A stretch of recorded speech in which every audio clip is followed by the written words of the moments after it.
Sugatan ng isang lolo sa Surigao del Norte matapos masalpok ng pickup truck ang tinutuluyan niyang kubo.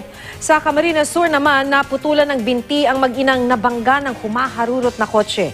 Yan ang Ronda Probinsya ni Cedric Castillo. Kita ang mag-inang ito na naglalakad sa gilid ng kalsada sa Barangay Concepcion Grande sa Naga, Camarines Sur nang biglang dumating ang isang humaharurot na kotse at binangga sila. Sa lakas ng impact, tumila po ng mga biktima at napaikot ang kotse. Agad namang rumisponde ang ilang residenteng nasa pinangyarihan na aksidente, habang ang driver na si Min Olos na napag-alamang manugang ng isang alkalde sa Camarines Sur sumilip lang mula sa kanyang sasakyan. Nadala naman ang mga biktima sa ospital pero naputulan sila ng binti dahil sa tindi ng pagkakabangga. Handa naman daw tumulong ang driver sa pagpapagamot. Sirang-sira ang kubo na tinitirhan ng 71 anyos na lalaki sa Alegria, Surigao del Norte matapos itong masalpok ng isang pickup truck.